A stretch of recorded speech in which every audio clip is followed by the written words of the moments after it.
Welcome back to the Have Not Room. I am Ben. I'm joined here as always by Chad and Brian. We are here to talk about Big Brother 23 Week 7. I believe it's Week 7. All these weeks are starting to blend together, but yeah. Put that in the description, so let's just go with that. Yeah. I mean, it's hard. We got our we're going to talk about our first female HOH of the season. It is wild that it took 7 weeks to get there, Very well. especially with the first three evictees being men. But yeah, Brian, what are your thoughts here? Before we get into this week, let's. What are your thoughts on the last week? I don't want to rush over OTEV too much, but honestly, the Wednesday and Thursday episodes did not have a lot. No, I didn't have a lot. The double veto was kind of interesting. Didn't really end up doing much. Alyssa got a W. That's very nice for her. I'm sure she was extremely excited for that. Only the second female comp win at that point, right? uh, Not including wild cards. So she's the second woman to win an HOH or a veto after Brittany's veto win a week before. Awesome. So, I mean, good for her. It's cool. OTEV's always fun. Feel bad for Derek F on that one. That was a tough draw for him. Yeah. We got another tough draw of a challenge for him coming up in the HOH for this week. Yep. Uh, it just is what it is, And yeah, Brittany goes out as the first juror, which is a little surprising to me. I don't feel like she would have been like a first juror on most seasons, just because I don't think people would have been especially threatened by her.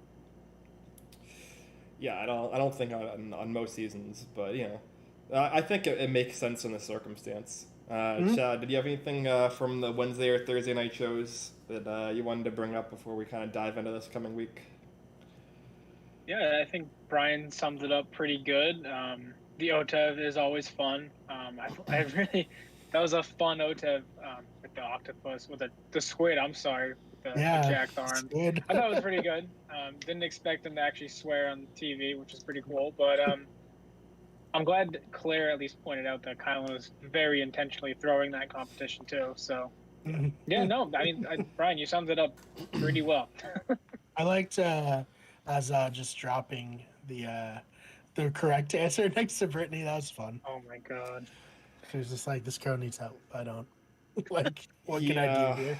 I mean, well, yeah, we talked about last week on the podcast the kind of OTEV strategy that was questionable by a number of people as a throwing the comp when I went over last week why that wasn't correct for her to do in my opinion, and Kylan, as we mentioned before, blatantly throwing the comp in the final round to Alyssa in for his own twisted logic of trying to make sure that he was the one to take Claire off the block and not just giving her the veto to win herself.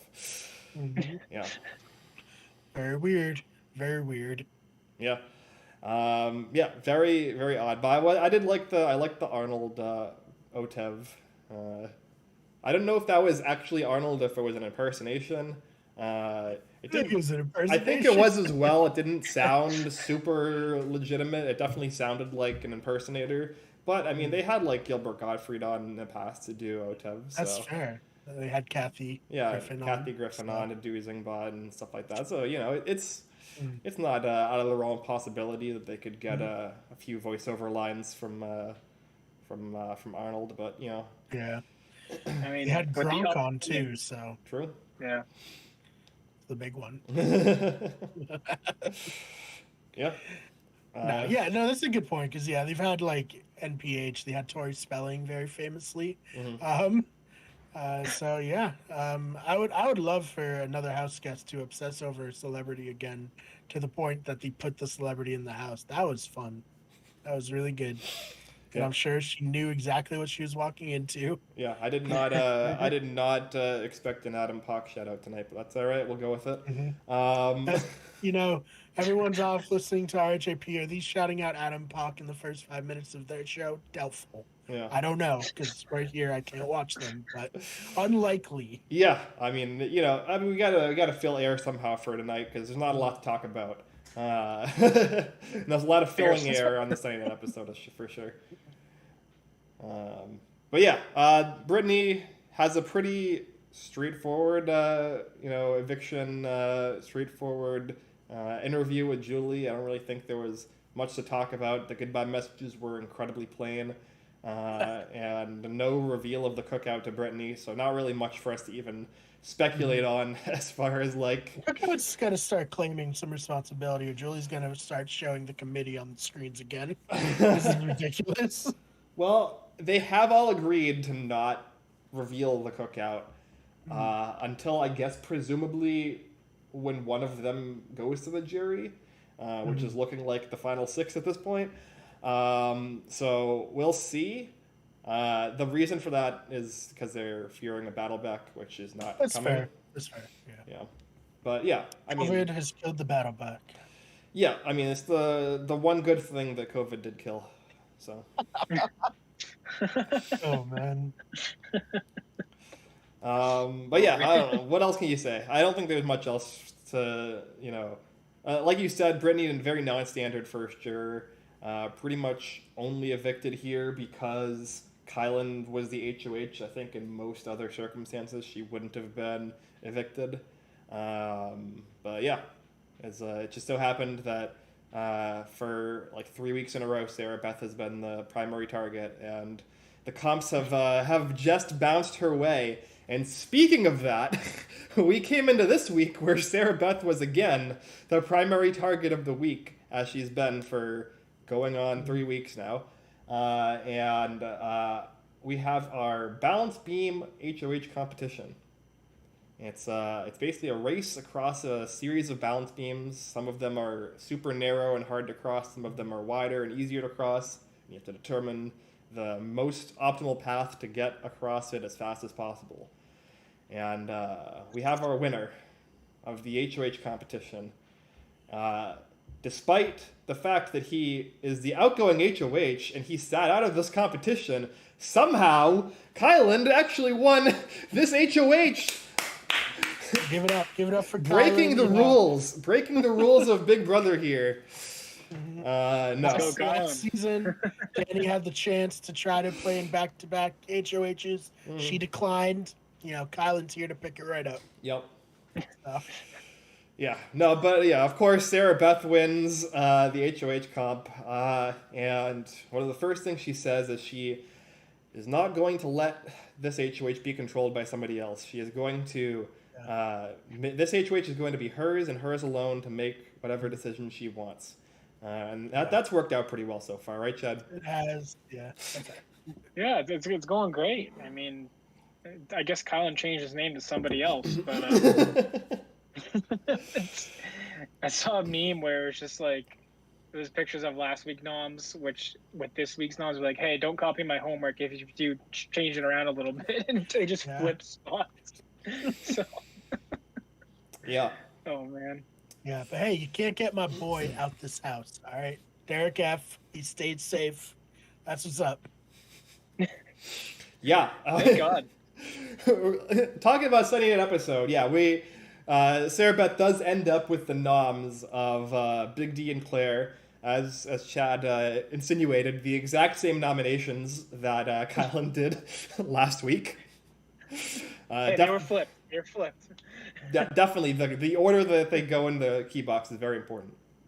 But yeah, and we have I don't know if you guys caught this in the second episode, but it felt to me like production was giving Big D like some kind of a weird mastermind edit. I don't know. What are your thoughts on that, Brian? As Big D is your winner pick. I mean, as it should be. I think it's very reflective of reality. Big D's just, he's misting everyone left and right. He's really coming in and proving that he is the BB legend that I thought he was when I was making my winner pick. Yeah, I mean he's controlling everybody. He's laying out the plans in the HOA or in the diary room that he's definitely coming up with and executing himself. Totally not a complete and utter fabrication. He definitely masterminded his own nomination. That's 100%. Yep. Hey, this is all just as revenge for Frenchie. That was his final 2. That was his ride or die. Now he's coming for blood. Yeah. You Something just else. waited a few weeks. Something else I liked during the start of this episode was the kind of montage of reactions to people seeing Sarah Beth win HOH, where there was like 4 separate diary room sessions of people being like, Sarah Beth is literally the last person I wanted to win this competition. It was pretty much the inverse of when Andy won his HOH Yeah. in BB15, where it cut to everyone being like, I'm happy Andy won. I feel safe, to everyone being like, this girl's insane. She might nominate me. I literally don't know. Yeah. Yeah.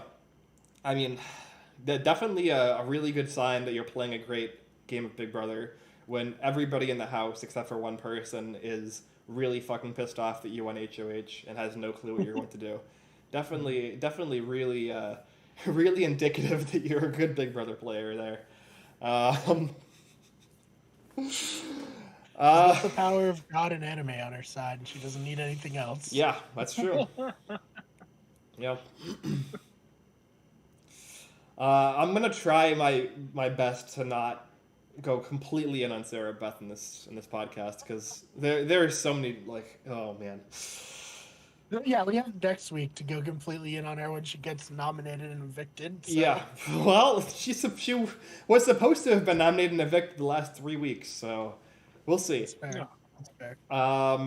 But it's hard to. Well, we'll talk about the Coin of Destiny shit later, but it's a lot harder for you to dodge comp wins when there's only one person who can win the comp. So. Although Kylan could do a 3-peat, we don't know. He's capable. Oh my god. Well, we'll talk about it, but it's very likely that the only one person has the opportunity to control the nominations next week. So. Yeah, he does. Yeah, he does. Yeah. Fuck you, Brian.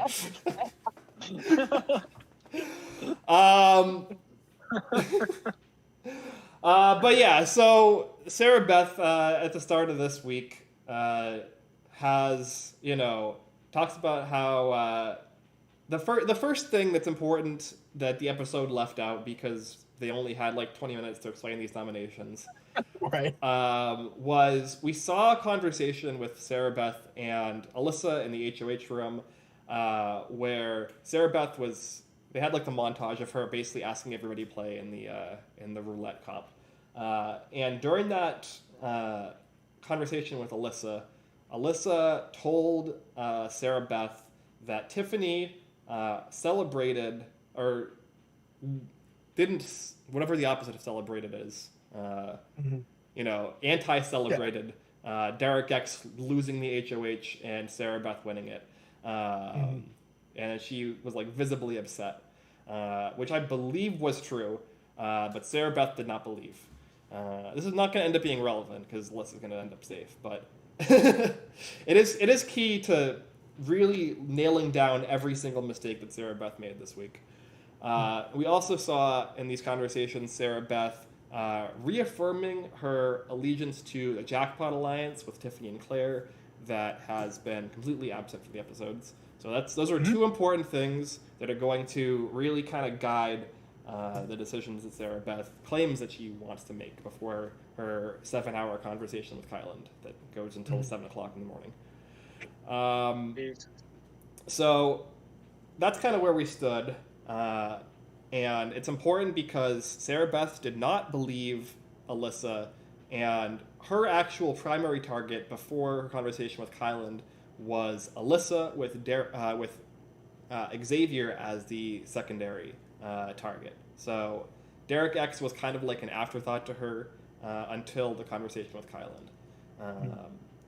And then after that, Kyland comes in. We kind of get a little bit of that in the episode where he pushes very hard for Derek X to be a target, pushes very hard for Claire to be a pawn/secondary target, and that's where we end up with the plan for the week that Sarah Beth is executing, which is Claire and Big D as the pawns, and then Derek X is the backdoor target after the roulette nonsense goes down. Before this happens, though, before the roulette, we have a fight shown on the episode between Tiffany and Big D, which I believe took place prior to this week. I think it was I don't know if this was Friday or if this was Wednesday or Thursday, but I think this was relatively early in the week, if anything. What were your thoughts on this fight, Brian? This is pretty much the only interesting thing that happened in this episode. So Yeah, I mean, it just goes to show, like, the cookout is, about more than just the game, because if it was just about the game, I don't think Derek and Tiffany would be, so working so closely together, because they do not seem to get along. yeah, and this we harken this back to the conversation from the last week, or the confrontation from last week, where Tiffany was trying to call Brittany up to the HOH room to get her to flip the vote and save Christian, and that conversation was kind of cock-blocked by Big D and Azza, and this had already kind of been addressed, and now it's kind of being readdressed here. I'm curious what your thoughts are on this fight as well, Chad, because the way this played out in the episode was very, in my opinion, very favorable towards Big D. Like, he definitely, I think, came off the best in the episode. I don't know what your thoughts were. Yeah, they made it seem like Tiffany was the bad guy here, which, I mean, I don't know if that is the case on the feeds, but I think, like Brian said, it really goes to show that the cookout is just being held together by duct tape. And, they're fighting for a goal bigger than themselves. But, like, I think that, if Derek F gets some sort of power, that Tiffany's going to go 6 there, but more than likely Tiffany's going to manage to stay. And, if they're at final 6, then Derek F is gone. But I don't know. I mean, personally, I get why both sides would be pretty pissed off. And in Big Brother, it's rare to see, like, almost like a filibuster / cock block, I guess, of like, hey, I'm not going to let you talk to this person. Because normally it's like, yeah, you're going to have a chance to talk to everyone. But it's just like, why not just grab her later, Tiffany? Or because Derek F can't be there all the time, protecting Brittany. But I don't know. Yeah. It was a weird scenario to begin with. And I don't think at least I've never really seen something like that on Big Brother, where they're just like flat out following this person around, trying to protect them. But I don't know. It's a tough one. But they're never going to see eye to eye, at least not in the coming weeks. Yeah, I think if you're Tiffany there, you need to be ready to pivot off of what you're trying to do and, like, be like, okay, let me pivot this conversation and not show all my cards to Derek while still talking to Brittany, and then try to find a better time, because the way she handled it was not smooth at all. Yeah. To like, because she could have played it off where it's like, when she sees Big D, just be like, oh yeah, come here, I want to talk about, and then like come up with something else. Right. And then like Derek's like, oh yeah, like, Tiff included me, we're on the same page, it's fine. Whereas this just blew up into something very big. Yeah, I don't know. I mean, it's hard because they are working together, so I do see Big D's, like, point, if you will. Like, if we're working together, why are you not including me in this? But I do feel like you should try not to stifle gameplay when you're in a game like this, and like, okay, let her talk, and then you talk and try to like figure out what's happening. I don't know. It's kind of like the buddy system from Survivor. Like, you're gonna have to like babysit each other, and that's stifling and not fun. No one likes that. Rob liked it when he won Survivor. No one else liked watching it. Yeah, I mean, when Chad said that he hadn't really seen anything like this on Big Brother, I immediately thought it was the same thing. I was like, oh well, we've seen this on Survivor. But yeah, I agree. This is not something you see quite often on Big Brother, and it is because it does kind of make you look like a dick. Like like it doesn't. It's a huge hit to your social game to try to like block conversations this like openly in a situation where it's usually not like necessary, because like you said, you can usually kind of out-talk the situation afterwards if you need to, and because like Chad mentioned, you can't block conversations 24/7. If they're going to happen, they're going to happen at some point. So yeah, I think that there's a lot of a lot of reasons that you could say both Tiffany and Big D are a little bit in the wrong here. I definitely think that Tiffany handled this fight poorly, but I think that as far as like who was the most correct, I think that she's probably the most correct. But it's definitely a very tricky situation. And on top of this, there's this kind of underlying situation where Big D not only is being shown as the mastermind in the edit, but he like thinks that he's the mastermind in his own head, and because he feels like he pushed for the cookout at the start of the game, that this entire plan is his, even though like the brigade style strategy that they're implementing right now is primarily Tiffany's. And Big D on top of that has said multiple times that he thinks that the women in the cookout are not pulling their weight. Presumably because... Oh, go ahead. He definitely is, though. Oh, yeah. He definitely is. His logic... Women plus Derek. His logic is that while he's not winning comps, he's, like, taking the hit as being the pawn for the last 2 weeks. Okay. It's not nothing, I guess. But. Yeah. But definitely is a little bit, you know... it's, in my opinion, a little bit rich for him to say that the women aren't contributing and implying that he is when he didn't come up with this plan and the only people in the cookout winning comps are X and Kai. So, but yeah, I don't know. Going forward, it's going to be interesting to see how this plays out. But yeah, back to the episode here. We have our roulette game that is being played. What are your thoughts, Brian, on the way this roulette played out? On the feeds before we saw this episode, we had thought that Chada had also played in this comp because she's been lying to people and saying that she was. Right. But that is not the case. Yeah, it was kind of interesting the way it played out where Alyssa just essentially bought the power. I was also curious, did you guys feel like there was like more to that challenge at one point? Why were there 5 extra balls on the thing? Like, I don't understand that necessarily, but yeah, I mean, it was an interesting challenge. It was fun. Yeah, I don't know. I thought it was a pretty boring comp, but yeah, and I also was confused because I also looked at the 5 things and I was like, wait, you just have to stand on it and like spin, right? Like, wait, what more is there to this? Yeah, I was wondering if like, do you start like you put one on the track and try to get it back into right? that? That's what I thought it was as well at first. It was like one of those That would have been balancy things where you have to like move the ball to the end and get it in the hole, which they've done before. But no, it's just spin.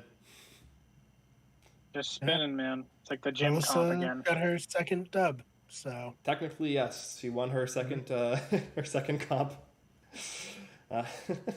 She both won and came in last place. So you're not first, you're last, unless you're Alyssa. And then you're both. Yeah, you're both.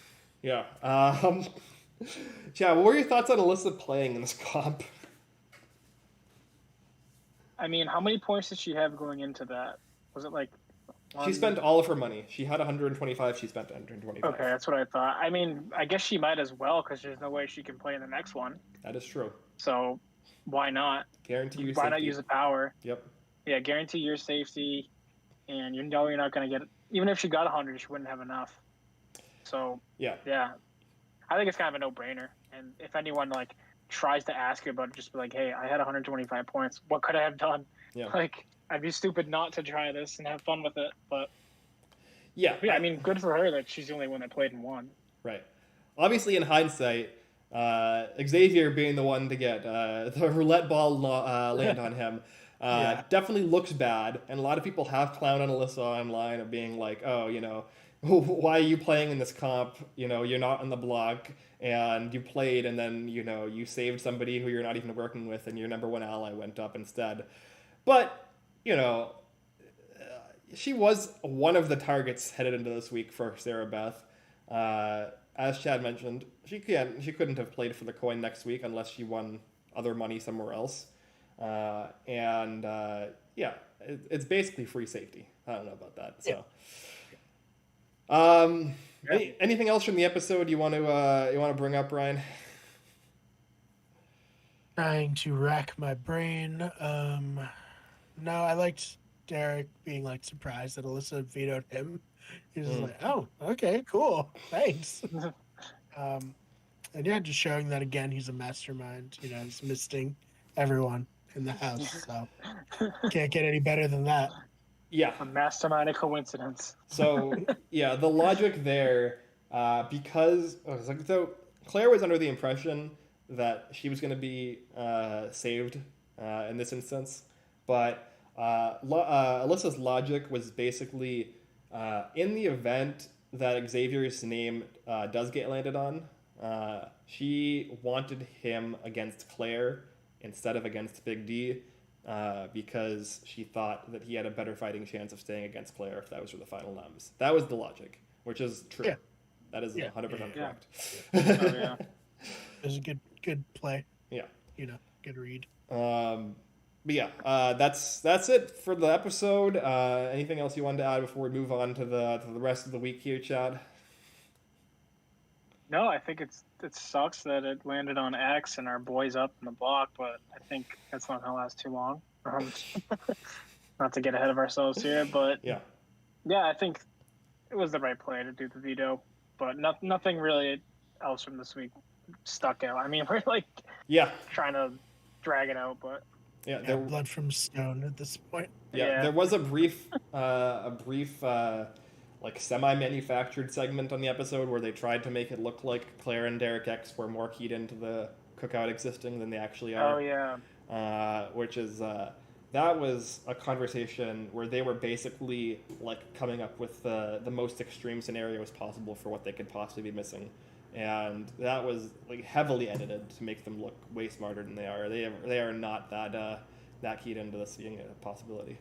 So that's so crazy. Is the Cookout going to be like one of the best alliances ever? Just I think if they're the final Yeah. six, I think we have to have a conversation about that for sure. Yeah. Yeah, I mean, like even the On Brigade paper, and the at Pretty least. Boys didn't all make the end. Yeah. And this is a 6-person alliance on a 4, so I think it's definitely a conversation that has to be had. oh yeah. So, but that's a little getting ahead of ourselves by several weeks. Before that, we head into our veto competition with, as we know at the end of this episode, Derek X being the primary backdoor target. So the people who may be willing to save Derek X from this backdoor are, of course, Derek X himself, Chada, and then possibly Tiffany. Those are the 3 people who might do something to fight back against this backdoor. We have our veto draw out of 7 people who could possibly be drawn. The people being drawn are Alyssa, Azza, and Kylan.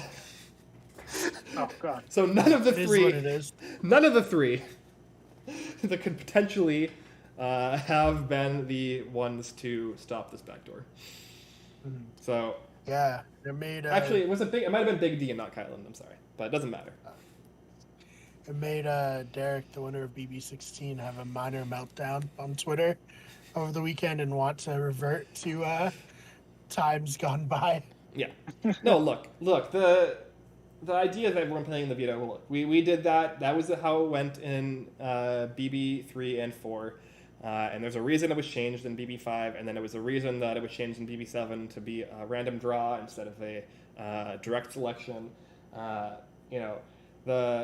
Everybody playing in the veto, like 90% of the time, just ends with nobody using the veto because the most common outcomes of people, or the most likely reason that the veto would be used is if the nom won it. In BB3, that was impossible until the end game, which is why the veto was almost never used.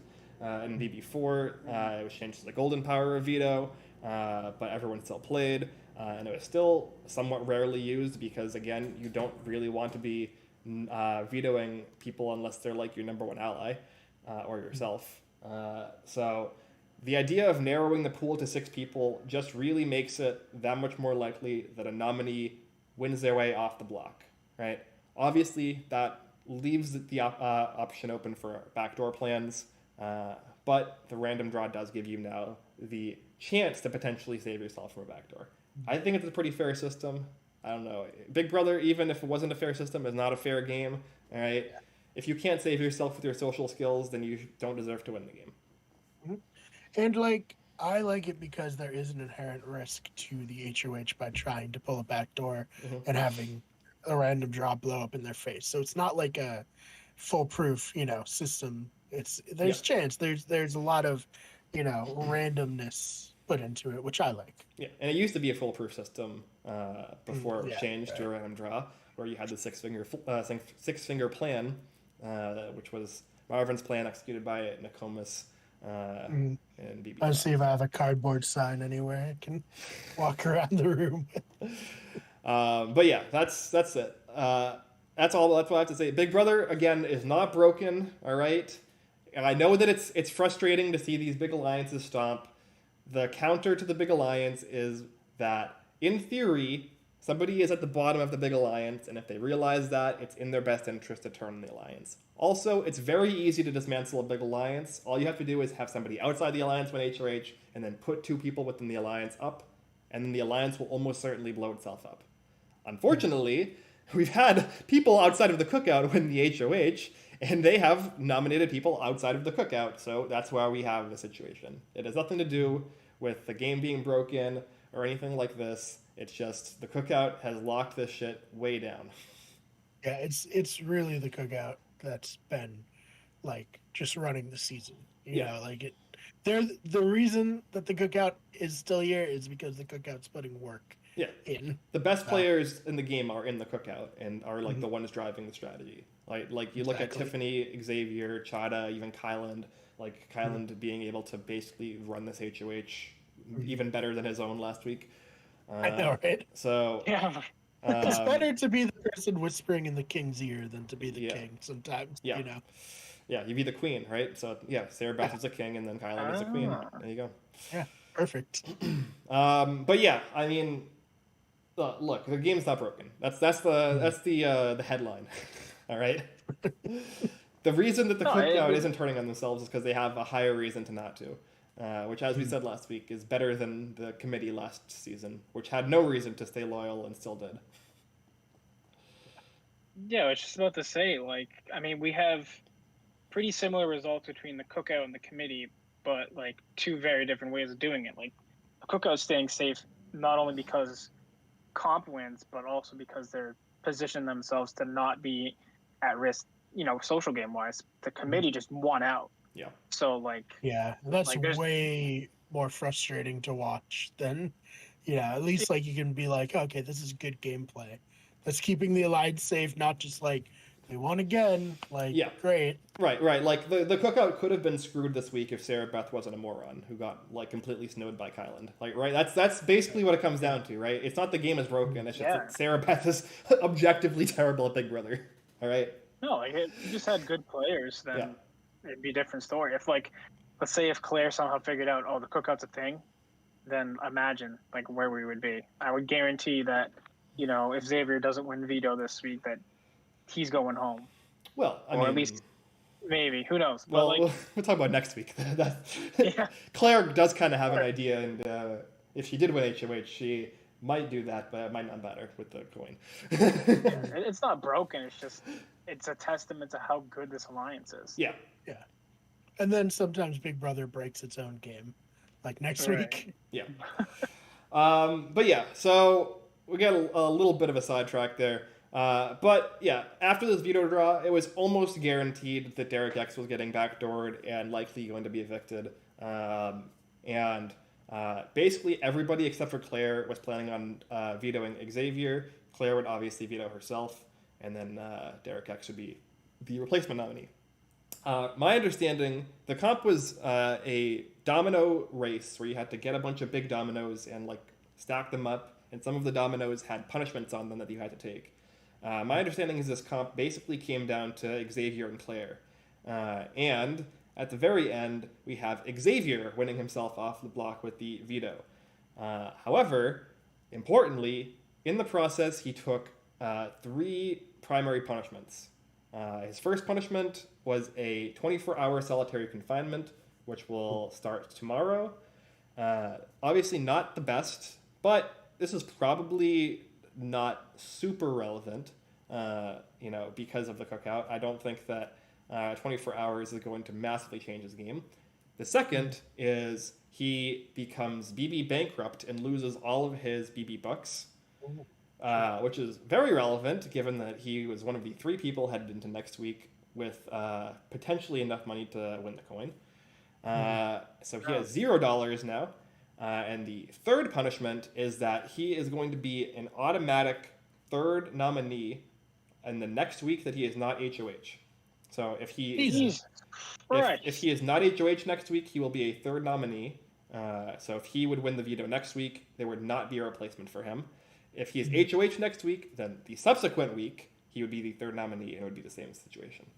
Obviously, gonna be nommed. Not great. Not great. High price to pay. What happened last time they did this? It was like shave your head. It was like one of the punishments. They just like ramped it up so hard. I mean, for Xavier, shave his head would be do nothing. So do nothing. Yeah, that he could have just all day and like, yep, that's fine. I guess like it's the best person to have all 3 punishments for, because 1, he doesn't need a dance funeral.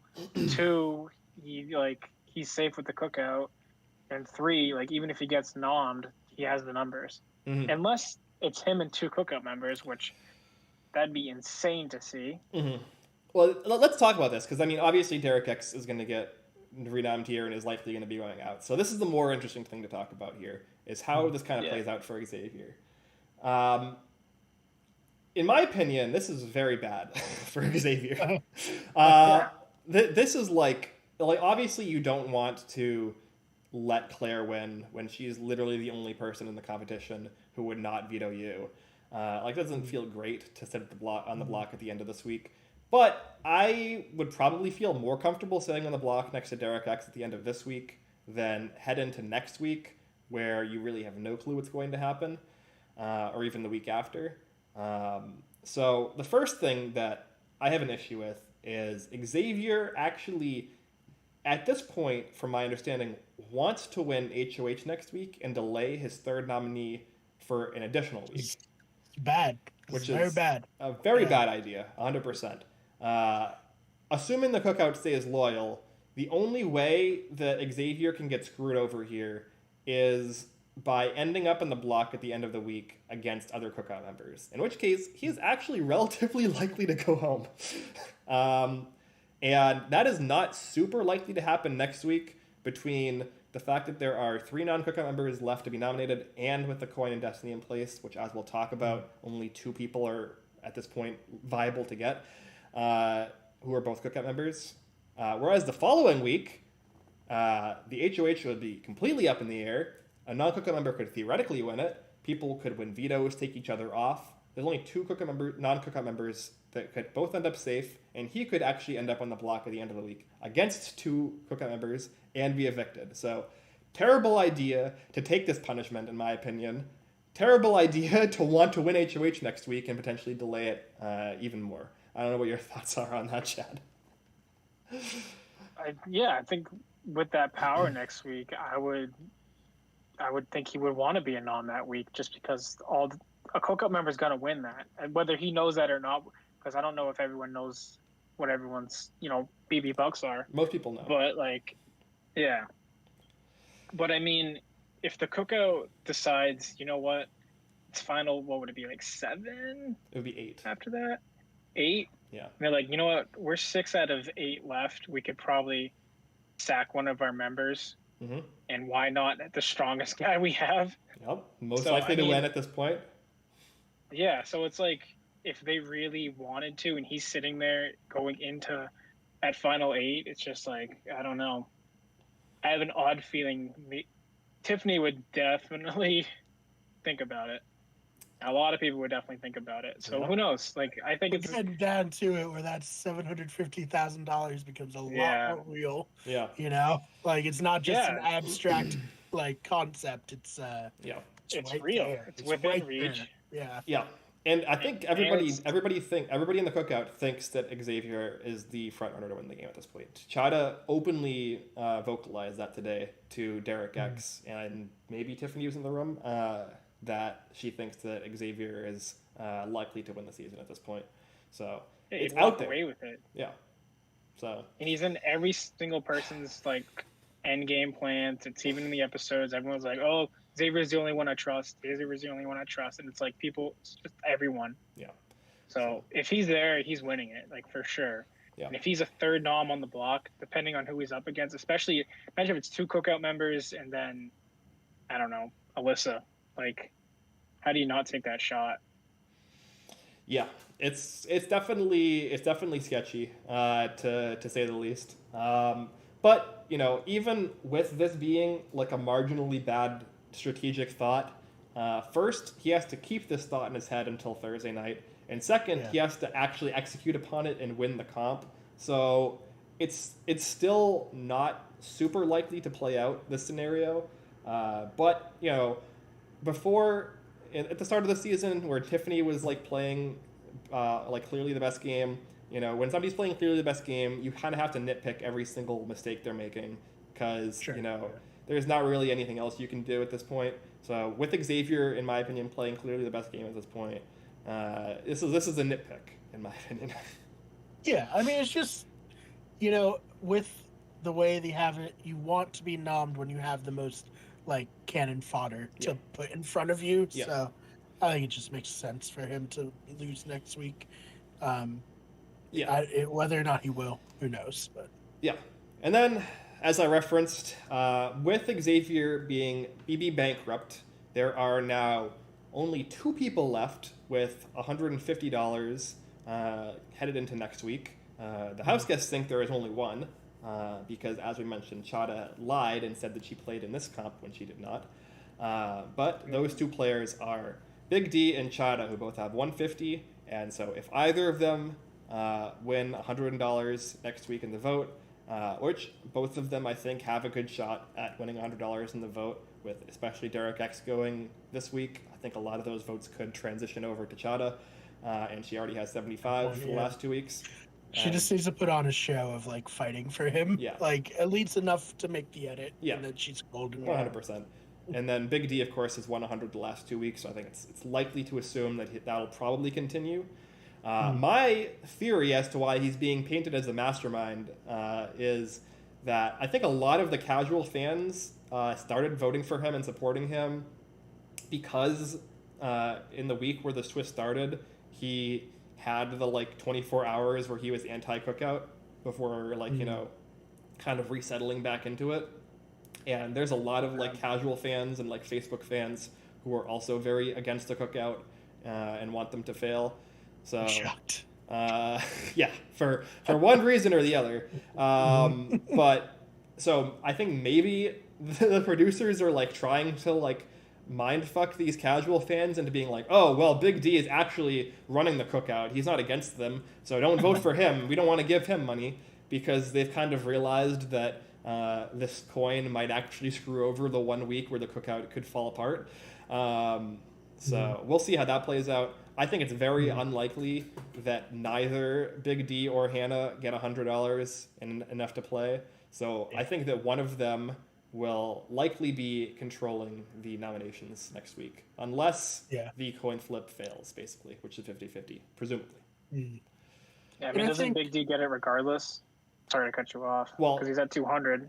No, Big D's at 150. But he played once. Oh, he's at 150. He played. He spent 50 the first week.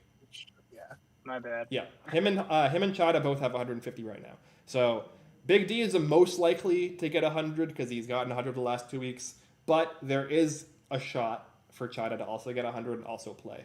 And so I would say it's like 60-40, 70-30 right now as far as who is going to end up with the coin. And then at that point, it's like whether the coin, you know, works or not. So yeah, the most likely player to control the nominations next week is Big D. So we can actually kind of project a little bit at what next week is going to look like. Because from my understanding, Big D's current target is none other than Sarah Beth. So assuming... believe it. Yeah. Sarah Beth's also, I believe, Chada's target. So either way, Either way, it's kind of fucked. Yeah. So Sarah Beth has gotten very lucky with these comp outcomes. Now she's in a position where the comp actually doesn't matter, most likely. And whoever wins HOH probably is going to be overthrown, or 50-50 is going to be overthrown. And our most likely noms are going to be something like SB and Kyland or SB and Alyssa. So, with SB as the target. So, presumably, if Sarah Beth doesn't win veto, or maybe if Kyland is left off the block and Kyland doesn't win the veto, we are almost certainly looking at a Sarah Beth eviction next week. So.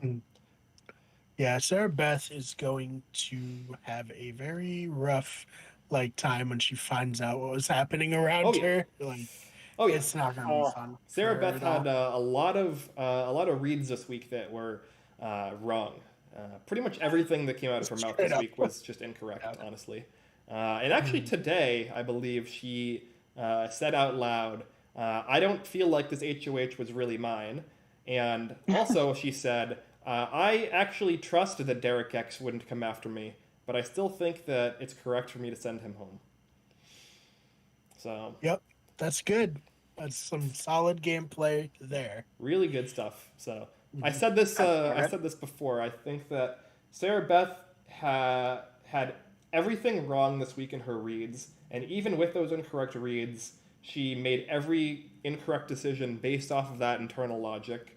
And even beyond that, she didn't actually, she didn't even actually put those incorrect decisions based off of incorrect reads into practice in any way, because she still just ended up doing what Kylan told her to. So, just 3 levels of really bad gameplay. Gee whiz. But she's still saying to the camera, "Sorry, America, I'm sending your boy home." Yeah. It's like, oh, girl, that's not going to age well get for her. Dragged so hard, holy shit. Yep. But yeah, that's pretty much it. We have 4 non-Cookout members left in the game. 2 of them are immune this week, and the other 2 are our final nominees for the week, Claire and Derek X. So a good week for the Cookout once again. Yep, very effective week for them. Looking like Derek X is probably going to be going home. He is fighting very hard. Tiffany and Chada do want to keep him if they can.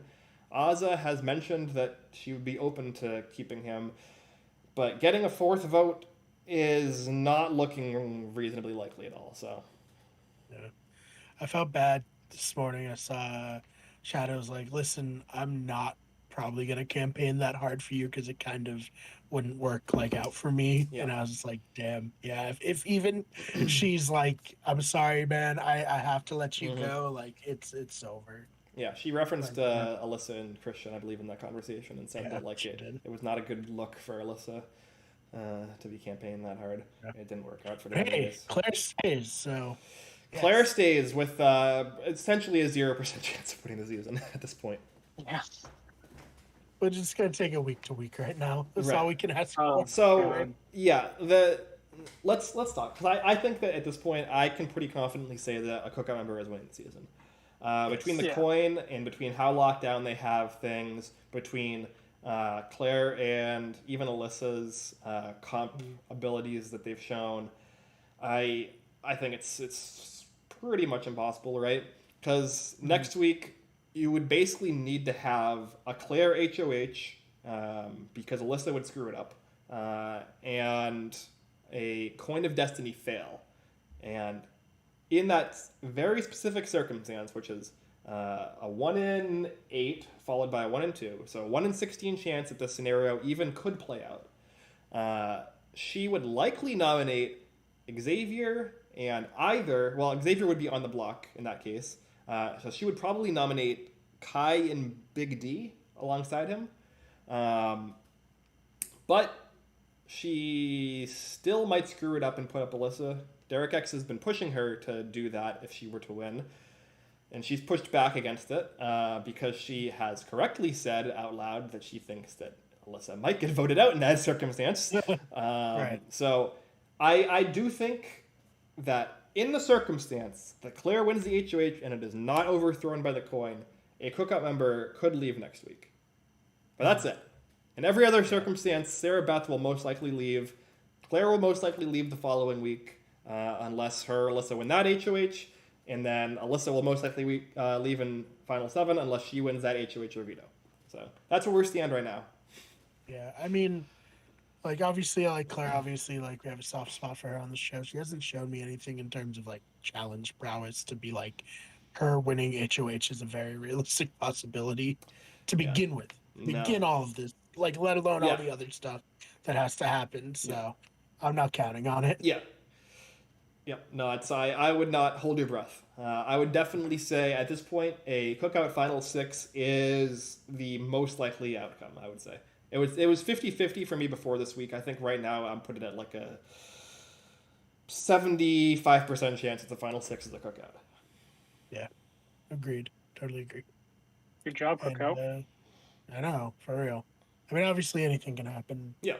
But really, can anything happen at this point? Well, look, I think the only realistic outcome for Cookout not being the Final 6 is for whoever of Alyssa or Claire is left at the Final 7 to win one of those two comps. I think that's the only circumstance at this point that's realistic for them to not be the Final 6. Yeah, that's fair. Yeah, because then it's like, one comp. It's one comp. So, like, you have two chances for one comp, Yeah. All right, well, I don't think I have anything else to add.